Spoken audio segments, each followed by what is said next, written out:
महाविकास आघाडीच्या नवनिर्वाचित आमदारांचा ग्रँड हयातमध्ये मुक्काम असणार आहे। उद्यापासून ग्रँड हयातमध्ये जवळपास 150 खोल्या या आरक्षित करून ठेवण्यात आल्या। महाविकास आघाडीच्या नवनिर्वाचित आमदारांचा ग्रँड हयातमध्ये मुक्कामाची सोय करण्यात आली। उद्या विधानसभा निवडणुकीचा निकाल येणार आहे आणि उद्यापासून जवळपास 150 खोल्या या आरक्षित करून ठेवण्यात आल्या। प्रतिनिधी निखिल चव्हाण आपल्या सोबत जोडले गेलेले आहेत, आपण त्यांच्याशी बातचीत करूया। निखिल, एकीकडे राज्यातली राजकीय परिस्थिती अशी आहे की कोणाचंही पूर्ण बहुमत येईल असं दिसत नाही आणि निकालाच्या पूर्वीच आता हॉटेल पॉलिटिक्सच्या तयारीला सुरुवात झाली असं म्हणायचं का?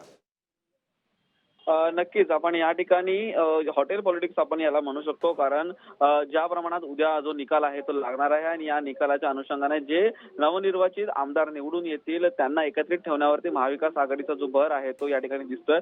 त्यामुळे उद्यापासून 150 खोल्या आहेत त्या ग्रँड हयात या हॉटेलमध्ये आरक्षित ठेवण्यात आलेल्या आहेत आणि याच आरक्षित खोल्यांमध्ये आमदार असतील त्यांना ठेवण्यात येतील। आणि प्रामुख्याने पाहायचं झालं तर आमदारांना एकत्रित ठेवण्यावरती महाविकास आघाडीचं प्रामुख्याने लक्ष आहे ते या ठिकाणी दिसून येते, कारण कुठलाही आमदार हा आपल्यापासून दूर जाऊ नये किंवा मग ज्या ठिकाणी सरकार स्थापनेच्या वेळी कुठलीही गडबड होऊ नये या अनुषंगाने ही संपूर्णपणे खबरदारी आहे ती घेण्यात आलेली आहे। आणि त्यामुळे ग्रँड हयात या हॉटेलमध्ये 150 खोल्या आरक्षित करण्यात आलेल्या आहे। काल देखील बैठक पार पडली, आज देखील बैठक पार पडली आणि याच बैठकीतून पुढच्या ज्या संपूर्णपणे नियोजन आहेत हे नियोजन करण्यावरती महाविकास आघाडीच्या नेत्यांचा भर आपल्याला या ठिकाणी पाहायला मिळतोय।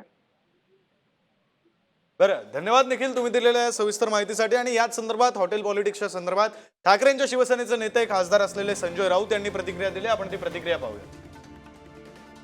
आम्ही असं ठरवलंय काल की आमचे जे निवडून आलेले आमदार आहेत त्यांना एकत्र मुंबईत आणणं गरजेचं आहे।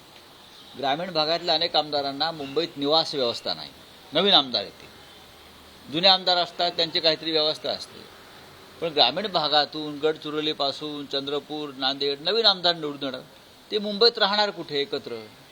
त्यांची निवास व्यवस्था आम्ही एकत्र करावी असा एक आमचा काल निर्णय झालेला आहे।